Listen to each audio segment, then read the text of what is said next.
Welcome to red TV. నేను మీ తేజ. మహారాష్ట్ర పూణేలో ఒక దారుణమైన సంఘటన జరిగింది. ఒక బస్సులో 26 ఏళ్ల మహిళను అతి దారుణంగా రేప్ చేశాడు అంటూ కూడా ఒక వార్త వెలుగులోకి రావడం జరిగింది. అయితే ఇదంతా కూడా నిజమేనా?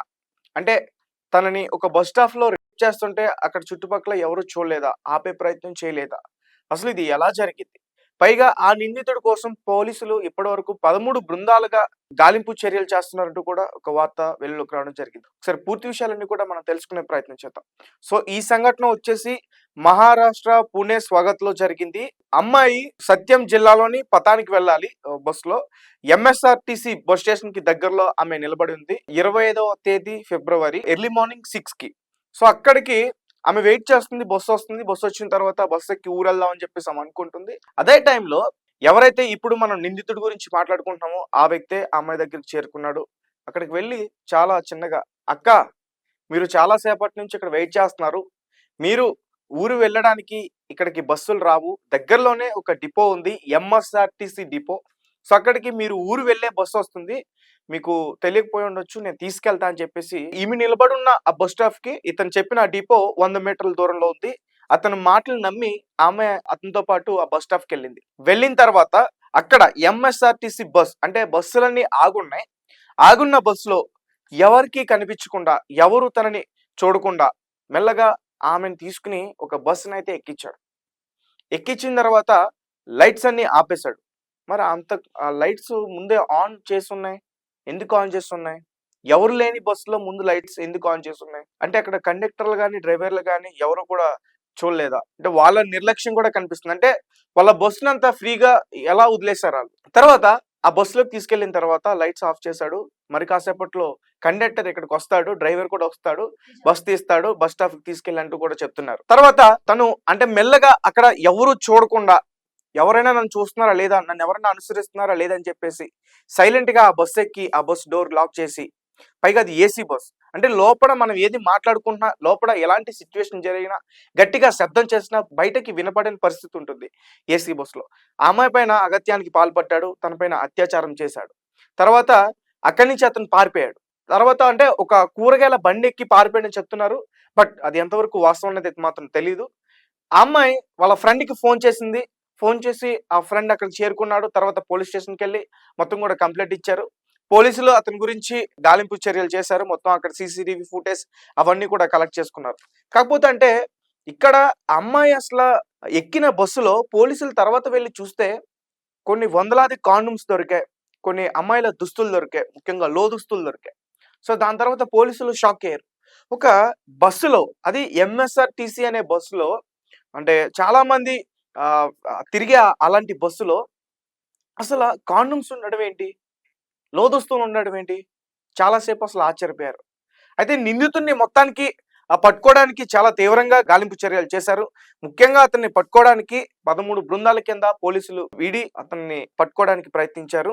అతని కోసం మళ్ళీ స్నైపర్ డాగ్స్‌ని, అలాగే డ్రోన్స్‌ని ఇవన్నిటిని కూడా తీసుకెళ్లారు. అంటే ఇతని ముందు గతంలో చాలా కేసులున్నాయంట. 2019 ఒక కేసులో అతను బెయిల్ మీద బయటకొచ్చాడు. అప్పటినుంచి కూడా బయటే ఉంటున్నాడు. ఇతని పైన దగ్గరగా అర డజన్ పైగా కేసులున్నాయి అంటూ కూడా చెప్తున్నారు. అంటే ఇతని గురించి చాలా గొప్పగా చెప్తున్నారు. ఇతనేదో పెద్ద నేరస్తుడని. కానీ ఇక్కడ పోలీసుల యొక్క మిస్టేక్ కూడా కనిపిస్తుంది. ఎందుకంటే అతని మీద అన్ని కేసులున్నప్పుడు ముందే అతని మీద కఠినంగా చర్యలు తీసుకుంటే ఈరోజు ఒక అమ్మాయి ఇలా అతని చేతిలో బలి అయిపోయి ఉండేది కాదని నాకు అనిపిస్తుంది. అలాగే ఇలాంటి సంఘటనలే మన హైదరాబాద్‌లో కూడా జరిగాయి. గతంలో ఢిల్లీలో కూడా జరిగాయి. మన హైదరాబాద్‌లో 2 చోట్ల జరిగింది. ఒకటి కూకట్పల్లిలో జరిగింది. ఇంకొకటి ఓయూ కాలేజ్ దగ్గరలో జరిగింది. ఇక్కడి నుంచి విజయవాడ వెళ్తున్న బస్సులో. బస్సులో జరిగిందేంటంటే బస్సు క్లీనర్స్ ఈ ప్రైవేట్ బస్సు క్లీనర్స్ ఉంటారు కదా! ఆ క్లీనర్స్ ఎవరైతే ప్రయాణికురాలు ఉన్నారో ఆమె మీద అత్యాచారానికి పాల్పడ్డాడు. అది కదులుతున్న బస్సులో ఆ బస్సులో దగ్గరగా 40 మంది పైగా జనం ఉన్నారు. అది కూడా ఏసీ బస్సే. అంటే లోపల ఏదైనా శబ్దం జరిగితే బయటికి ఖచ్చితంగా వినిపిస్తుంది.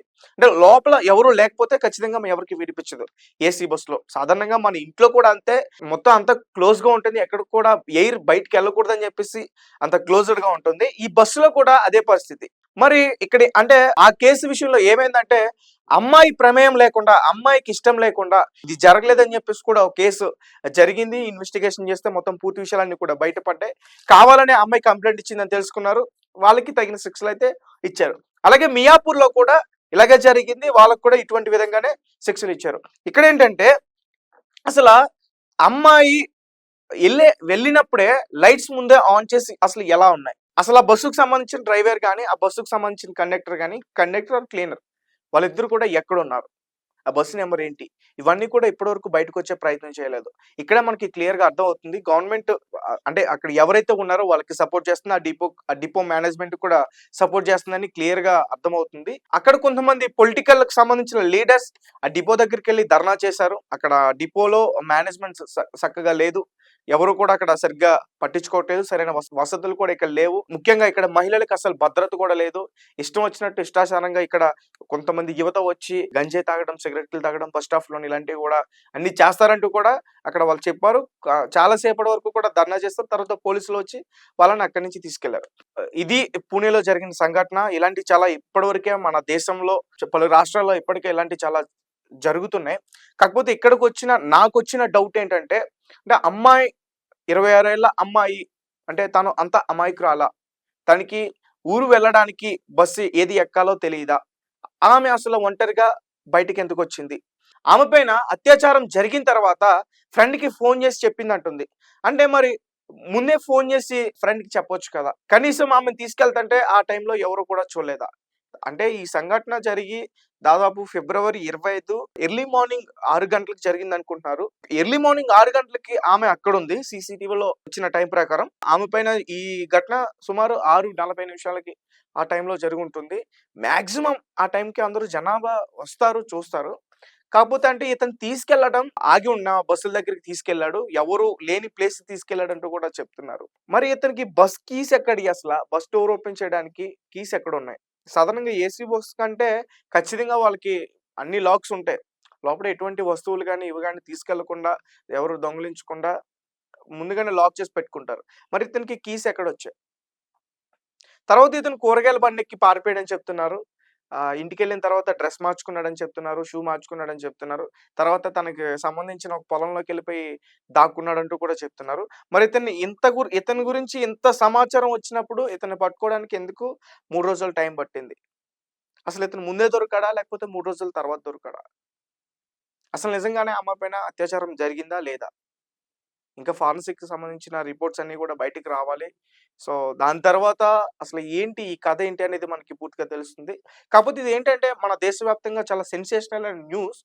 ఇంతకుముందు ఇలాంటి సంఘటనలు జరిగాయి. కానీ అమ్మాయిల ఇష్టం లేకుండా జరగలేదంటూ కూడా ఈ కేసులు ఇంతకుముందు జరిగిన సంఘటనల్లో తేలాయి. మరి ఈ అమ్మాయికి ఇష్టం లేకుండా ఈ సంఘటన జరిగిందా? ఆమెకంత ధైర్యం లేకుండా ఆమె ఉన్నాదా? లేకపోతే ఇతనేమన్నా కత్తితో చూపిచ్చి బెదిరిచ్చాడా? కనీసం ఆహ్, గట్టిగా శబ్దం చేసినా, అరిచినా అక్కడ చుట్టుపక్కల ఎవరున్నా గాని వచ్చే పరిస్థితుంటుంది. సరే అతని పైన చేసిన తర్వాత వెంటనే బయటకొచ్చి ఆమె అరిచి గోల చేసినా ఎవరో ఒకళ్ళు వచ్చి పరిస్థితుంటుంది. అతన్ని పట్టుకునే పరిస్థితి కూడా ఉంటుంది.